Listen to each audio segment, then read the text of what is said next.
The Windwaker, the holy grail to many Zelda fans. But can you imagine a world where the Windwaker actually looked more like this? Full realism in a completely adult Link journeying the land of Hyrule. Well, this might have been closer than we ever realized. So today, let's dive into the Wind Waker remake that never existed. Or did it?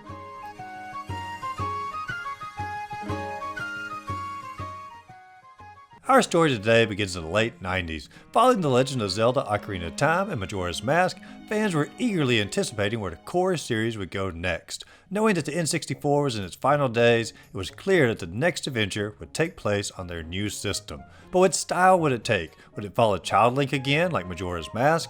Or would it focus more on an adult Link this time around? Questions were swirling everywhere, and then what is literally a legendary trailer dropped at Space World 2000.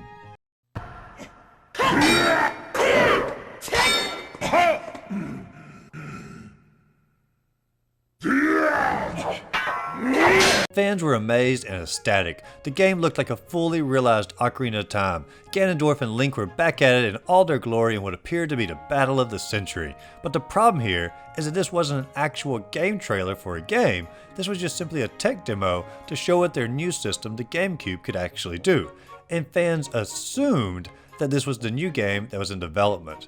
And really, who could blame them? What company before or after this has ever just showed new footage of a main franchise and not created a game to look pretty similar to that? I can understand where the fans were coming from. But after this trailer, the Zelda news went radio silent. That was until 2 years later at Space World 2002, and fans were greeted with this.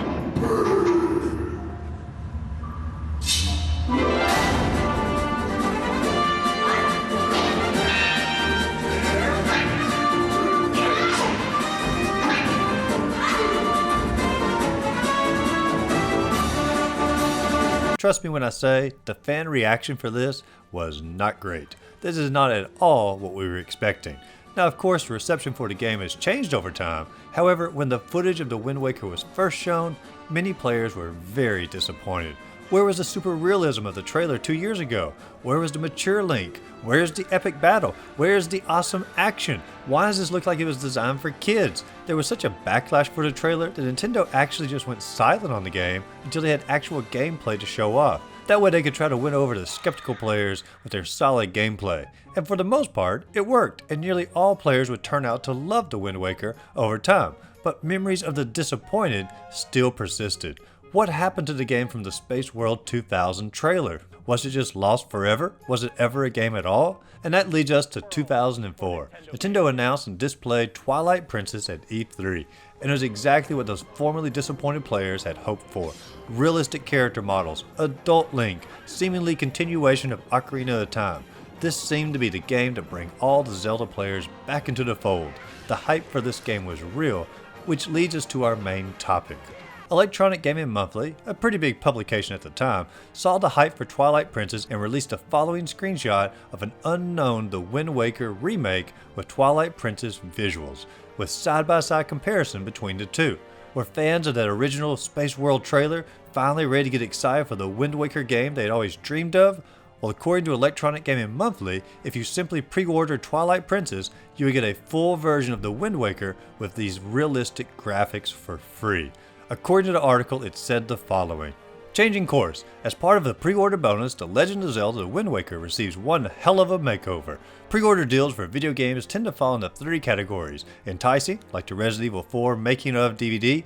Typical, the Metroid Prime 2 Echoes t-shirt. Incredibly lame, one extremely useless Need for Speed Underground 2 cheat code. But not Nintendo's upcoming giveaway. This one easily is in a class of its own. Beginning the 1st of April, those who plop down at least $10 on this fall's highly anticipated and mature-looking Legend of Zelda for Gamecube will receive a bonus disc that features a visually remade version of Link's 2003 adventure, The Wind Waker. So instead of a cartoony look, the ever-popular elf will be traveling the ocean blue in search of his little sis with the same super slick grown-up graphics as the next console installment. But that's not all. The game will also include 2 full-length dungeons that were cut from the original Wind Waker, because series creator and legendary game designer Shigeru Miyamoto felt it had gotten too big for all ages to play. Told you this oh so sweet deal deserves its own category. While this excited many fans, there were a few things wrong with this picture. Literally. Several assets that would normally go with a Zelda game were missing from the picture, the size of the characters were all off from the size of the background, and Link's feet were literally the same models they were in the Wind Waker and not reimagined like the rest of the graphics. There was all this, and this happened to be in the April issue of the magazine. It was becoming more and more obvious what this really was. It was also not long till more official Zelda forums had picked up the article and proved it to be 100% false and merely a believable April Fool's joke. From here, Electronic Gaming Monthly addressed it again in their next issue, publishing fan letters who were upset and confused, and they put the rumors to rest. Electronic Gaming Monthly knew there were fans out there who were still disappointed by the Wind Waker's graphics and knew that this would be just believable enough to get a rise out of their audience for the special occasion. Now you may be thinking to yourself, how did anyone fall for this? Gaming sites and magazines do this every April and they kindly trick players every year. Well, they do that now, but this was nearly 20 years ago and paper magazines, being the only source for really gaming news for players, they were not so keen about this practice. This was indeed a pretty legit April Fool's joke. But it's a joke that does hold just an ounce of truth behind it. At one time, the Wind Waker, or the first Zelda game on the Gamecube, was meant to have the aesthetic of that very first trailer from the Space World 2000. There was an interview with the gaming artist who worked with Nintendo on that Space World footage and the Wind Waker, and they said the following about the aesthetics of the game in an interview. The interviewer asked, everyone who saw that footage believed that the new Zelda title coming out to the Gamecube would be realistic looking. So tell us, what happened? Well, as we created the footage, we came to the realization that the realistic route wasn't the way to go. The interviewer continues, so it was creating the footage that made you realize the realistic route wasn't the right course. That's right, we were asking ourselves, is this the right direction to go? And does realistic equal a good game? At the time, as the console's hardware specs went up, many games were heading in a more photorealistic direction.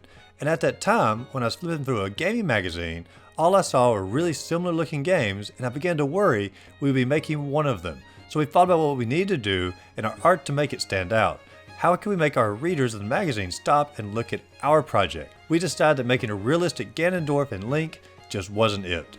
Question, so you felt a realistic looking Zelda would be lost in the sea of many other games? Right, so we cleared our heads of everything and thought about all other games in the Zelda series, and Toon Link came out in the process.